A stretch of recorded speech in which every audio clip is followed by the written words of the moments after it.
Good morning, everyone. My name is Reverend Rachel Tedesco, and I'm a retired minister who is happily a part of this congregation for at least 13 years.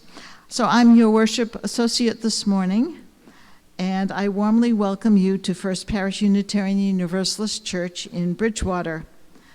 As I said, I've been a member here for, I think it's 13 years, I've lost count. And I serve on the worship committee and the social justice committee. What I love about First Parish, among many other things, is that we do care for each other. Particularly for those of us who don't have family in the area, you are our adopted family, and I really appreciate the care that you all share with each other. So, before we begin our worship, our time together in worship, we have some announcements to make. And I'll say the first is that at 12 noon today, in conjunction with the land acknowledgement plaque dedication in service this morning, there will be a showing in the Sanctuary of Miko, a film about indigenous life in the United States. So after that viewing here, there will be a discussion. And I guess Deb Baumgarten, you have a, no, who had an announcement? Oh, sorry.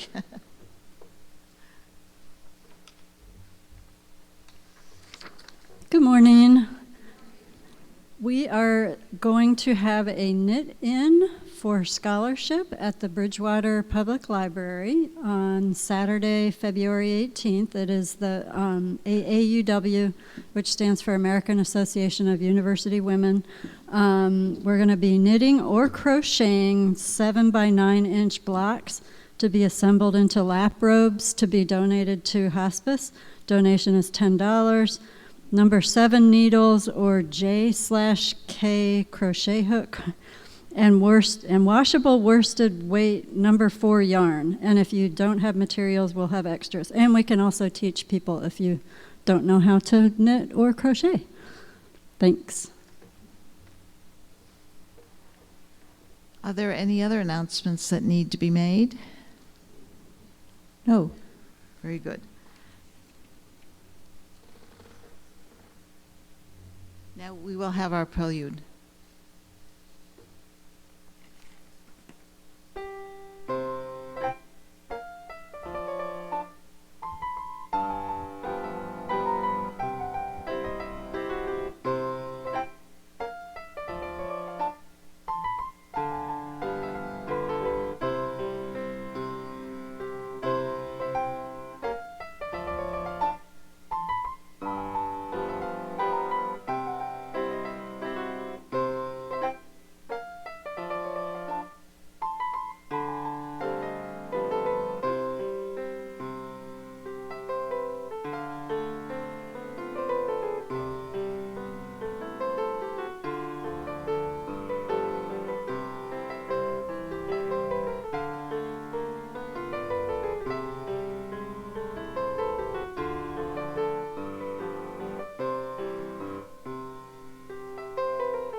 My apologies that I forgot to do the welcoming part of our service.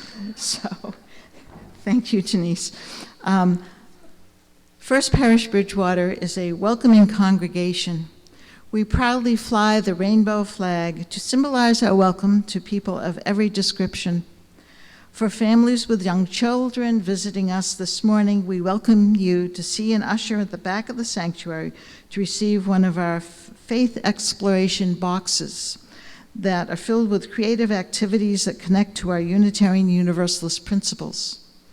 On the first Sunday of each month, we usually have our family chapel in the Upper Parish Hall. This month it's delayed till the February 19th. So, and all people and their families are welcome to join our religious educators for that chapel service. So mark your calendars. If you're new to First Parish, we hope you enjoy your experience this morning. We encourage you to sign the guest book on the table at the rear of the sanctuary, making sure to include your email address to receive our newsletter. For newcomers joining us online, we will post a sign-up link in the chat.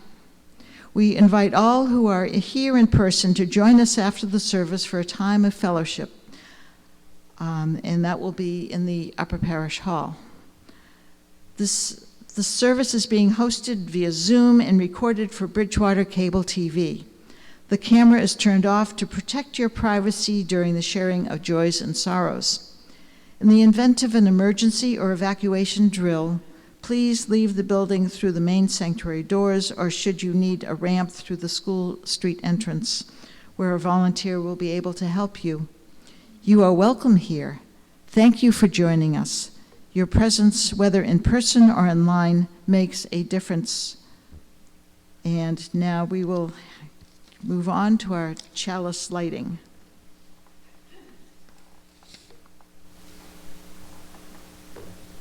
Thank you.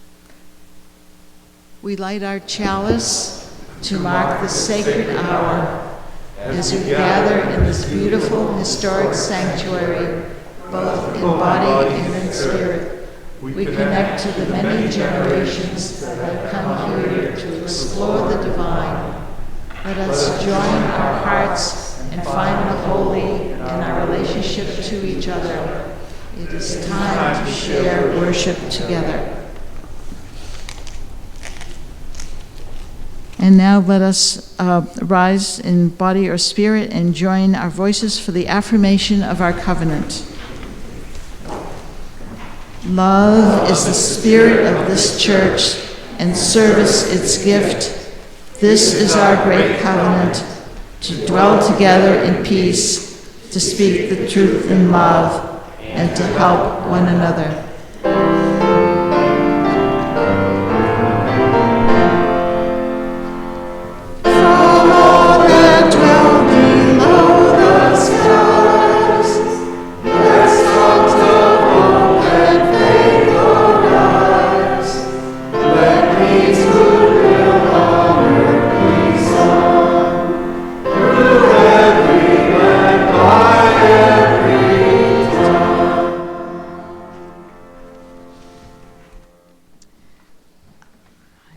Now we have our, if I'm right, okay.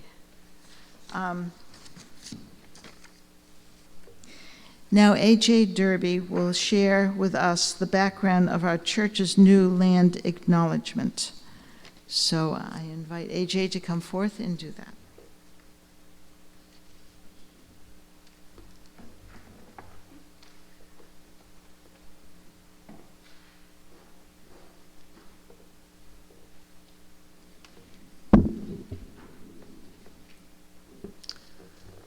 So I've been given the pleasure this morning of introducing to all of you land acknowledgement.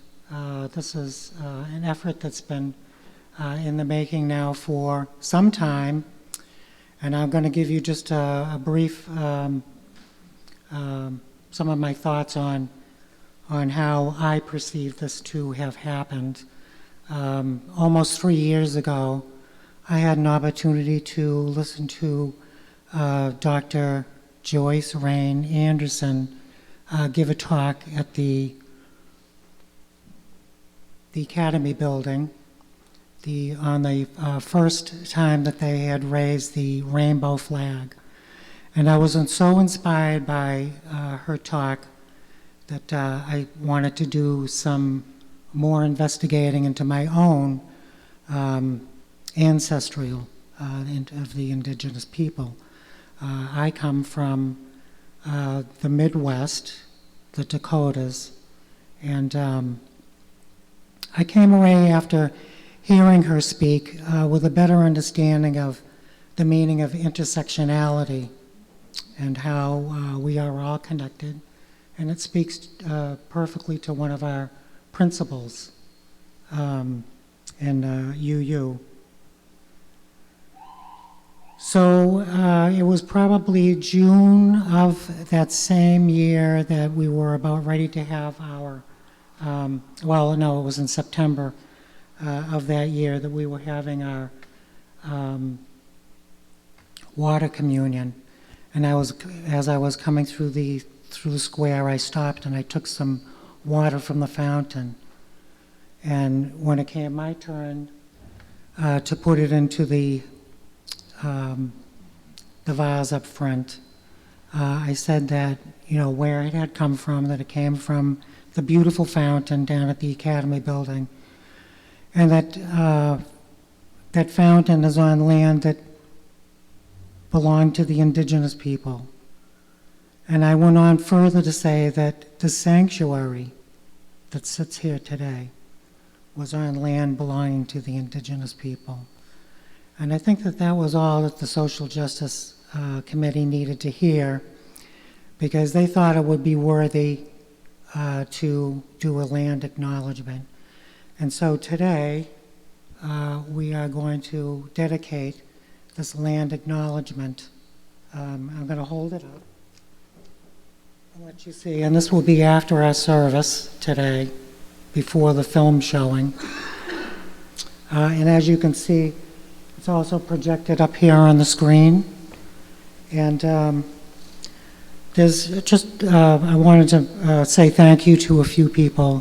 First to all the indigenous people, our ancestors, and those that are living presently. And I'd also like to thank Dr. Joyce Rain Anderson for reviewing the language and approving it. I'd like to thank the Parish Committee for voting unanimously that this was something that we wanted to do. And the Social Justice Committee, all of its members, our chair, Betty Gilson, the co-chair, Rachel Tedesco, and all that worked on this effort. I believe it's worthy, and I'm so pleased that this day has finally come. And thank you.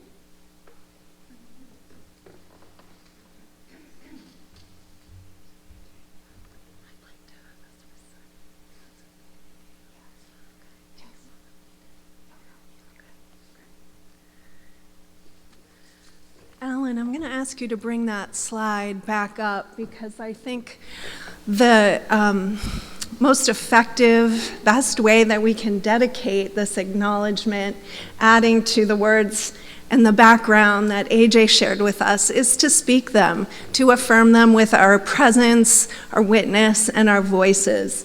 So it's our first time through, so we're all going to be at like sort of different rhythms.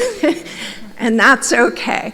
But let's say them together, as loudly or as softly as you are inclined.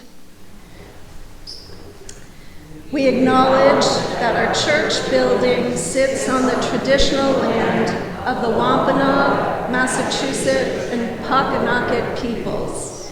We recognize that this land was stolen from the people indigenous to this continent during colonization. And we commit ourselves to working towards equity and justice. We extend our respect to the people of these nations who live here today their ancestors who have lived here for centuries, and to all Indigenous people. We also affirm that this acknowledgement is insufficient. It does not undo the harm that has been done and continues to be perpetrated against Indigenous people. May we keep the first peoples of this land in our hearts and minds as we gather and worship on this sacred land.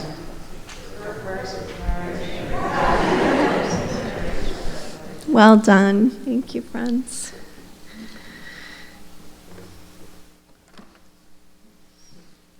I'm the Reverend Jennifer Johnson. It is my great privilege and joy to serve as the minister of this congregation, and it's my privilege and joy to be back after a brief medical leave. So I am doing well and just so happy to be among you and to see all your faces shining back at me this morning. We are going to have some more words, opening words on our worship theme, the path of love. The words are from the Reverend Scott Taylor. We gather this morning in the names of love. The love of family that brings us into being, allows us to bloom, and then sends us on our way with courage, knowing we can return no matter what. The love of partnered hearts that teach us to trust and help us know that who we are does not end at the barrier of our own skin. The love of friends who help us feel seen and sing our song back to us when we cannot hear it with our ears alone. The love of community that bathes us in belonging and calls us to see the needs of others as our own. And the greatest love, the love that will not let us go, even in our fear, even in our failure, even when we are lonely or lost. Love invites us home. If we listen, it is doing so, even today. Welcome home. We're going to sing a hymn now that may be new to many of you. It's a meditation on love, number 299. Make channels for the streams of love. It's in the gray hymnal. Please rise in body or spirit as you are inclined.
Now is the time in our service for the sharing of joys and sorrows, those matters great or small that touch us, our families and loved ones, Those of you attending online may share your joys and sorrows by typing them into the website's chat section.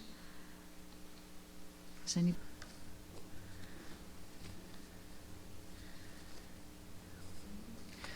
I'm reminded by your sharing today of why we do this ritual week after week, the sharing of our joys and sorrows.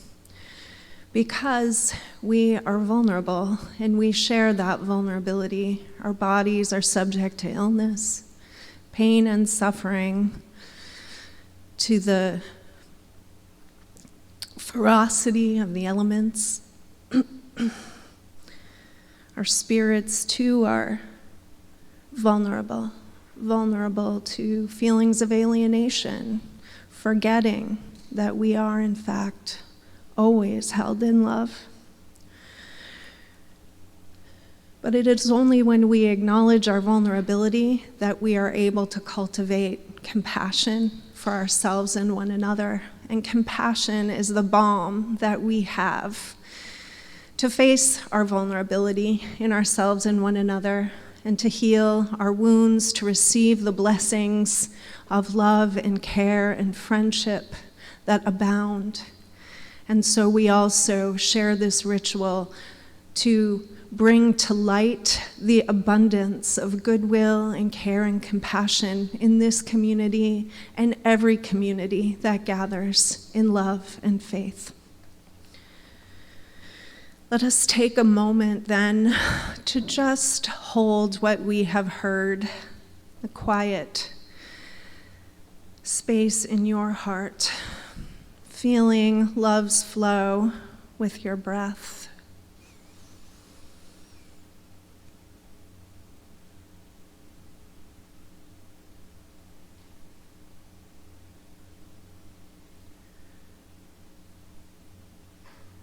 Breathing in love, receiving the love that is yours, your birthright, and breathing out the compassion that is our gift to our fellow human beings.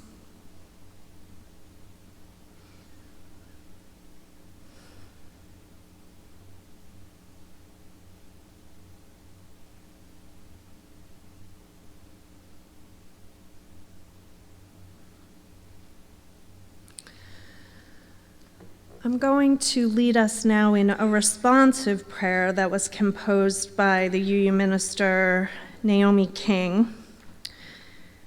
I'm going to begin, and I'll invite you to respond with the same phrase: we open our hearts with love. And you may wish to embody the prayer with a simple movement of your hands and arms, placing your hands on your chest, over your heart, perhaps feeling its beat, leaving them there while I lead, and then extending your hands and arms forward in a gesture of openness while you say those words: we open our hearts with love. Let us begin. When the world's violence shatters the joy of a moment, we pause and reach out for the hands that remain. We open our hearts with love. When despair rises as a monster from the deep and drags down one of our own, our answer is that we open our hearts with love. When hatred and anger, rage, and fire and suffering, we bend to pick up the wounded, to bind up ourselves, and we open our hearts to love. When fear whispers, build more gates, add more locks, the blessed are those who defend themselves, we rock those fears to sleep and let them rest as we open our hearts to love. People will do unspeakably cruel and horrible things. We know this fact. We live and die this daily, all around the world, in every community and every wasteland. But we know the answer is found only with one action, and so we open our hearts with love. Hatred never ceases by hatred, but by love alone can be healed. This is the truth we affirm. We live with courage and with a wider and wider circle of that force that bends our lives to ones of mercy, justice, and compassion. It's the truth. Just by being born, you are loved. There is something within you and every person that can be loved. In love we pray for those families, those individuals, all the persons here and everywhere who are desperately sure that there is not enough love in the world for them to have some, who are desperately sure that they do not matter. In love with life, in love with the beloved, we turn to answer that desperation with assurance. You are loved. You are lovable. We will and do love you. Now attend to your life's work, to love. It's the only legacy that matters. Amen. And we're going to sing number 95 in the gray hymnal, There Is More Love Somewhere. The lyrics are very simple, and we're going to sing it through 3 times, starting with that first verse, There Is More Love Somewhere. And then for the second verse, we'll sing There Is More Peace Somewhere. And we'll close by singing again, There Is More Love Somewhere. Please remain seated and sing in a spirit of prayer or meditation.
Now is the time in our service when we participate together in a spiritual practice of generosity, when we give as an expression of our faith values by the act of sharing our material resources.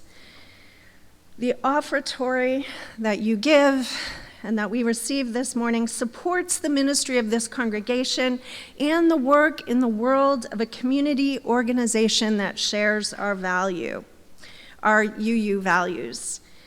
The recipient of this month's Share the Plate donation is Massachusetts Against Solitary Confinement, a coalition of survivors, family members, and nonprofits working to end solitary confinement, because no one should be denied the birthright of companionship, of the presence of another human being in their suffering and in their joy. The morning's offering will now be given and gratefully received.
Thanks, Denise.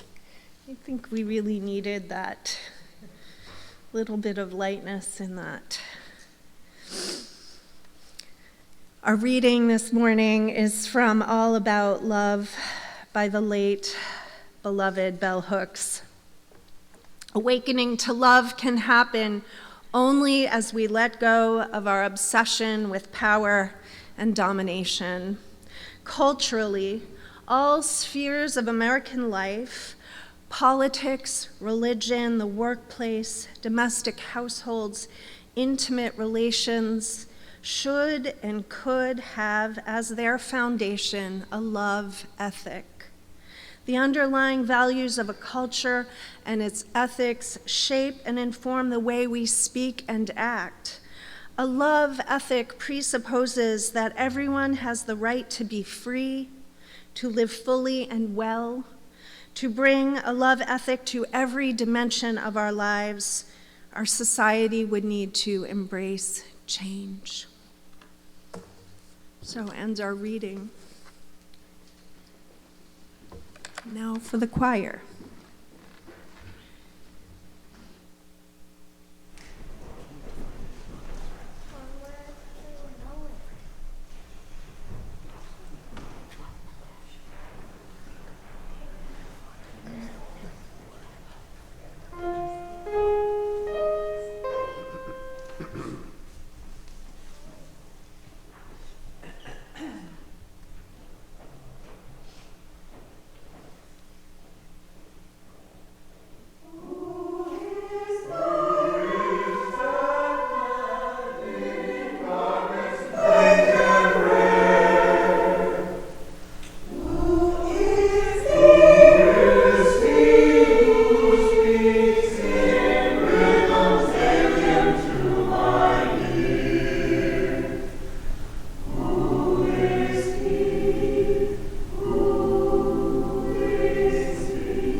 was a time when I couldn't listen to our last hymn without shedding tears.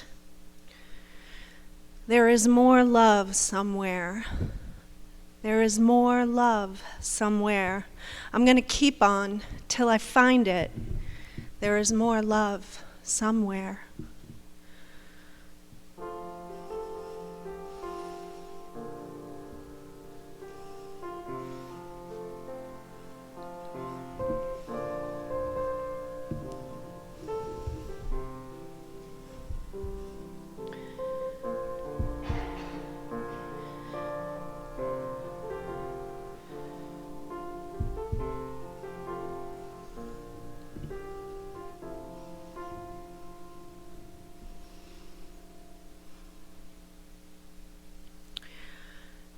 I'm so moved by its poignancy, by the marriage of such raw lyrics to a tender melody, by the hope and heartache in it, by the hunger, the longing, and the faith.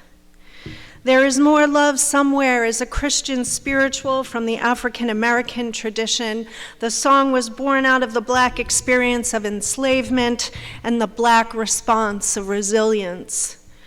Ultimately, its message is one of faith, faith that love abides even when hate abounds. It speaks so plainly to the essential truth that human beings need love. We hunger for it, we ache for it, and too often we can't seem to find it in the here and now when the world is rife with forces of domination, greed, bigotry. Love can feel rare and precious, hard to come by.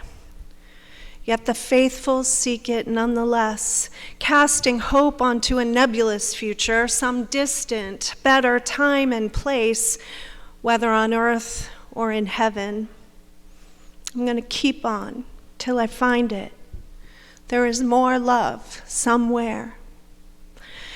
Given its context, we understand that the song's first singers, its originators, would have experienced love as scarce, a precious resource. In the spiritual economy of slavery, love was hard to come by, not because love is in actuality scarce. Rather, the problem was, and still is, a supply chain issue. There is always enough love in the world, but institutions and societies motivated by domination and greed impede the distribution channels which allow love to flow freely from one person to another, one heart to another. The American system of slavery hardened the hearts of the slaveholders, terrorized the hearts of the enslaved, tore family members one from another, husband from wife, mother from child, and deprived generations of human beings the opportunity to flourish into their unique potential. In creating profitable pathways for sugar, cotton, tobacco, and cash to flow, American slavery grossly diminished the economy of love in the nascent American culture. Why does such a song move me and move me now, a middle-class, straight, white woman of 21st century America? And many of you, why does it move us so deeply? My life is very different and far more privileged, more resourced than the Georgia Sea Island singers who first gave voice to the song. For one, the cultural legacy of slavery persists.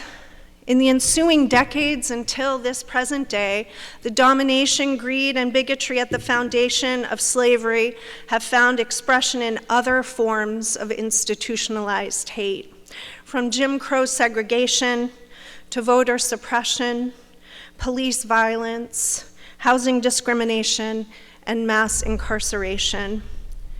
Whether or not we are the targets of these racist institutions, we all are impacted by their prevalence in our culture.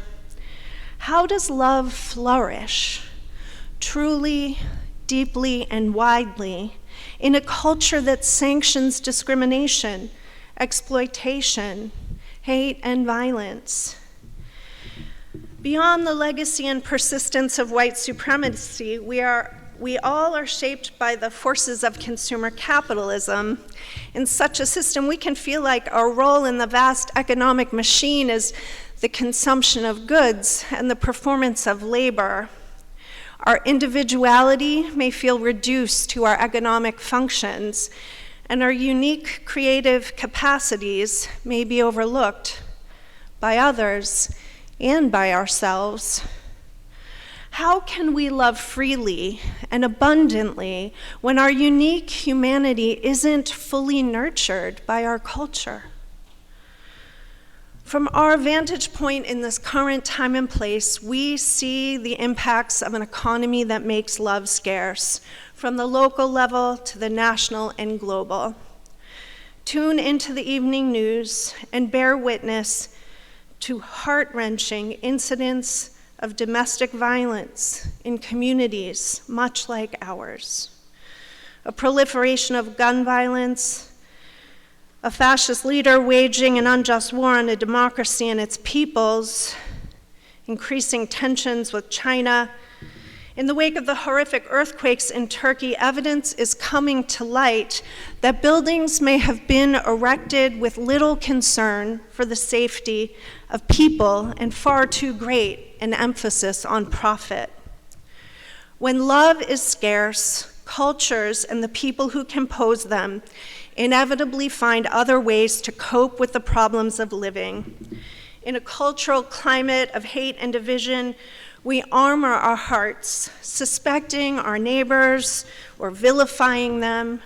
We organize ourselves into tribal factions. Our sense of love and belonging is conditioned on membership in the tribe and adherence to its doctrines, whether those are formal or informal. Our experiences of love and belonging feel tenuous, insecure. We may seek security instead in the acquisition of wealth and status. Awakening to love can happen only as we let go of our obsession with power and domination, writes Bell Hooks. Her 2001 manifesto, All About Love, dreams of a culture transformed by a love ethic. Culturally, all spheres of American life, politics, religion, the workplace, domestic households, intimate relations, should and could have as their foundation a love ethic. Should and could have as their foundation a love ethic.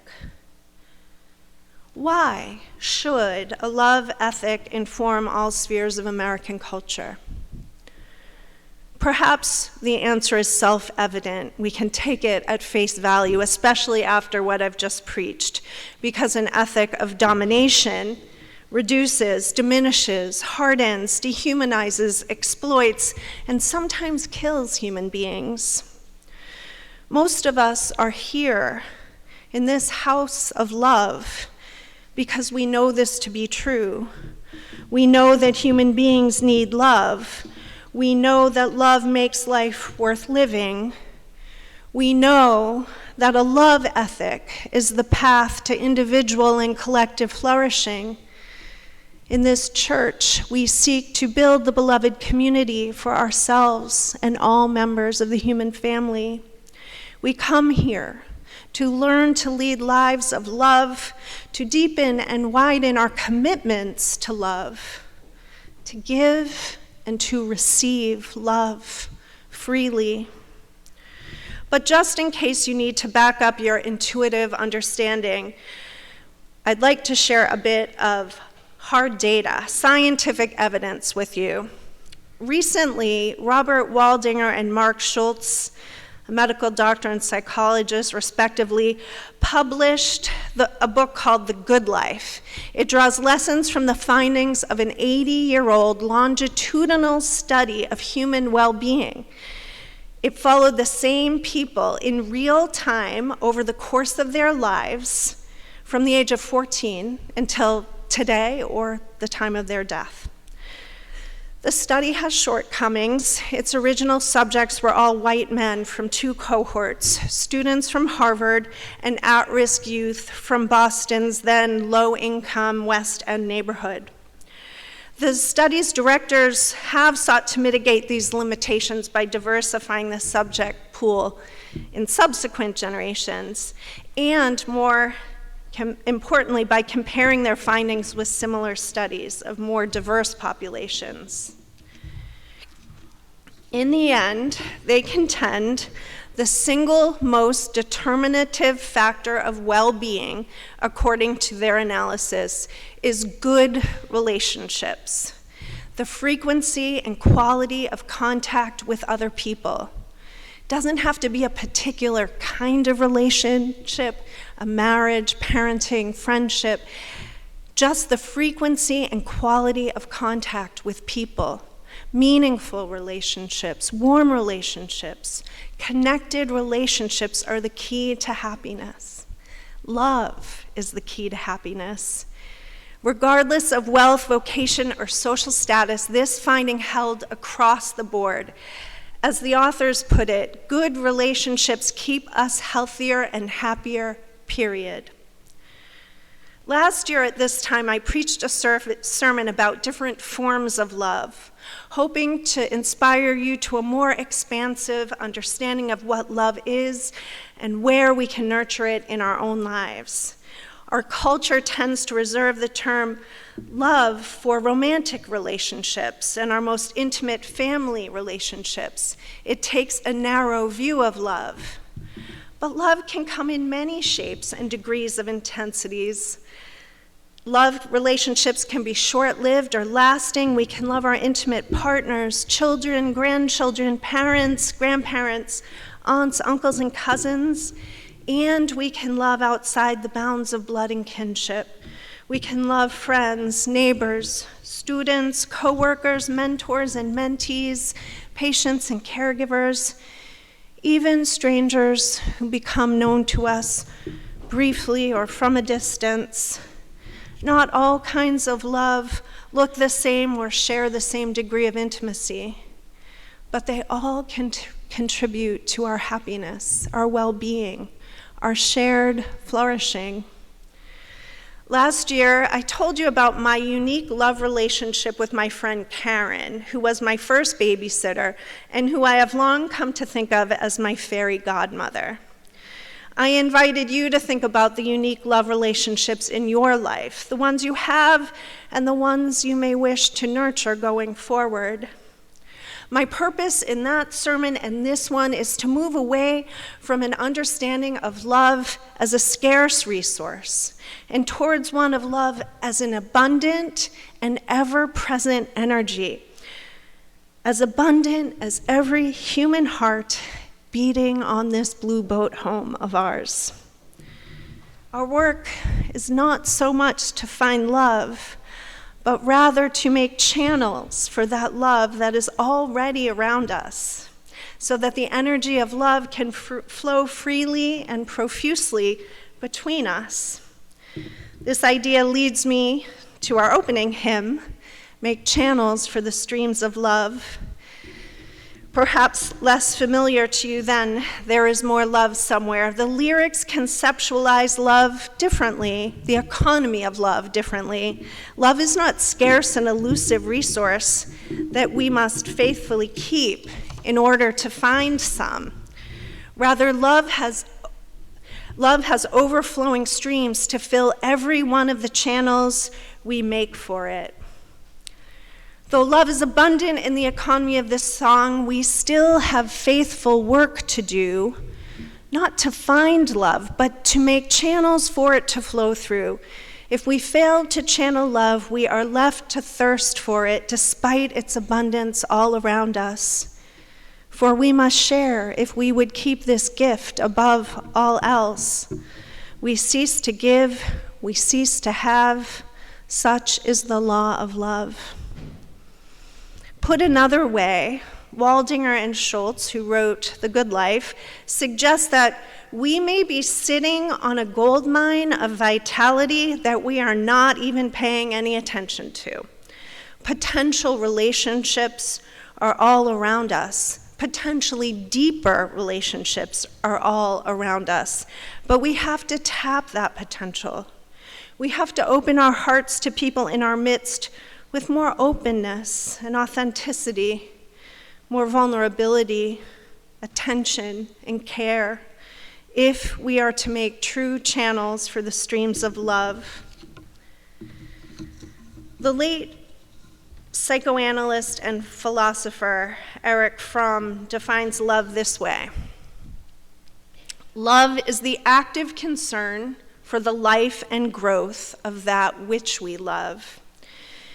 In his seminal book on the subject, The Art of Loving, he posits his definition as a corrective to the mistaken notion of love as a feeling that we are in search of, seeking, trying to find. Because one does not see that love is an activity, a power of the soul, one believes that all that is necessary to find is the right object, and that everything else goes by itself afterward. Rather, love is an activity, a power of the soul, an energy that is actively given and received, a promise that moves through the channels of our open hearts, one to another to another. Our work then is to open our hearts to give and receive love in all its manifestations. So how do we open our hearts? How do we make channels for the energy of love to freely flow? How could we bring a love ethic to every dimension of our lives? You probably recognize that it's far too late in the sermon for us to deeply explore possible answers to this question. Instead, I invite you to take the questions with you, to consult your own intuition and experiences of love, to make space, precious time and space in your life, in your day, to reflect on these questions and to listen to the answers that the still small voice within speaks to you. How do you open your heart? How do you make channels for the energy of love to freely flow? How could you bring a love ethic to every dimension of your life? There are no easy prescriptions. As the title of Erich Fromm's book, The Art of Loving, suggests, love is a practice, something we have to do day in and day out, that we master with increasing proficiency only over time, only with effort. We need to make love and loving relationships the highest priority and purpose of our lives, for all the days of our lives. We need to devote our time and attention to the relationships of all kinds in our lives through which love flows. This is not a task we can take on alone, even though I do recommend that solitary reflective practice. We have much to learn about the practice of love from one another. We need to come back here and to spaces like this. We need to return time and again to the theme of love in worship and to the practice of love in all the ministries and activities of this congregation. The community is an ideal place. This community is an ideal place to practice the art of loving. Love is why we come here. In our heart of hearts, each one of us knows that we all need love, and that we need love above all else. Here we are renewed in our faith that there is more love somewhere, and that together we can make channels for the streams of love. May it be so. because we make it so.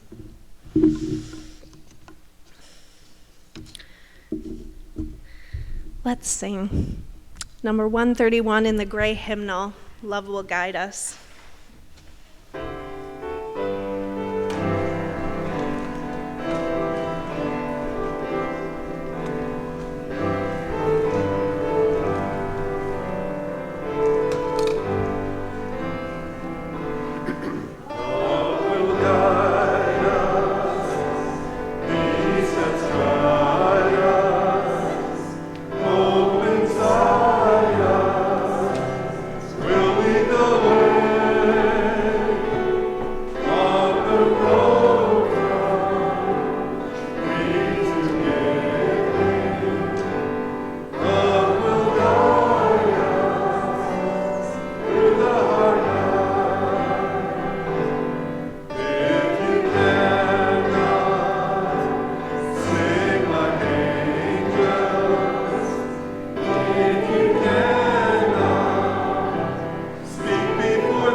May the love which overcomes all differences, which heals all wounds, which puts to flight all fears, which reconciles all who are separated, be in us and among us, now and always.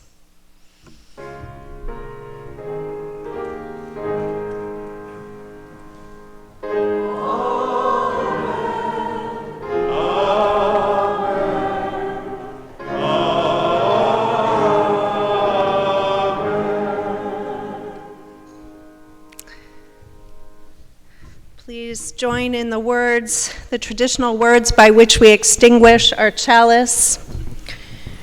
We extinguish this flame, but not the light of truth, the warmth of community, or the fire of commitment. These we carry in our hearts until we are together again.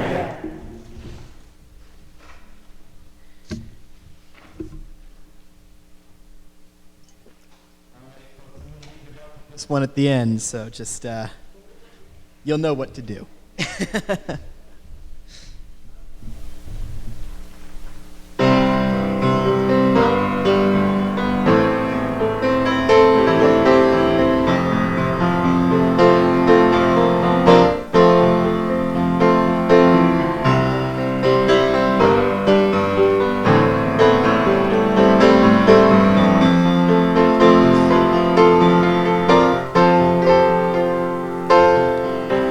I was so lost, didn't know what to do with myself.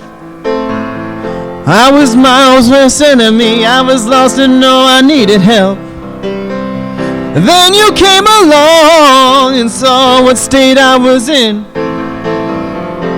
You picked me up when I was down, showed me how to live again. I say thank you for pulling me through. I'm a lucky man. I didn't know what life was, but now I understand. This is precious love, it's precious love, no I can't let it go. This is precious love and it's teaching me everything I need to know. This precious love, no I can't get enough. Oh, I'm down on my knees, begging you please to give me some more of that stuff. Give me love, love, love, love, love, precious love. Love, love, love, love, love. Oh, got so distracted by people all around, whispering sweet nothings, filling my head with doubt. So I gave up. It didn't take long for me to see the one thing I was missing was standing in front of me. Took you for granted, thought the grass is greener on the other side. I was wrong. It didn't take long for me to finally realize, oh, this precious love, oh, I can't let it go. Oh, this precious love, and it's teaching me everything I need to know. Oh, this precious love, no, I can't get enough. Oh, I'm down on my knees, begging you please to give me some more of that stuff. I say a prayer, send it to you, that my heart will always be true. Life won't be the same without you.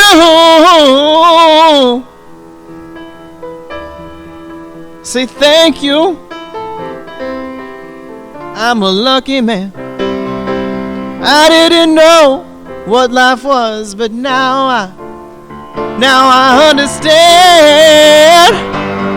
Oh, this precious love, no, I can't let it go. No, this precious love, and it's teaching me everything I need to know. Oh, this precious love, no, I can't get enough. Oh, I'm down on my knees, begging you please to give me some more of that stuff. Now you give me love, love, love, love, love, precious love. Give me love, love, love, love, love, precious love. Oh, give me love, love, love, love, love, precious love. Give me love, love, love, love, love, precious love.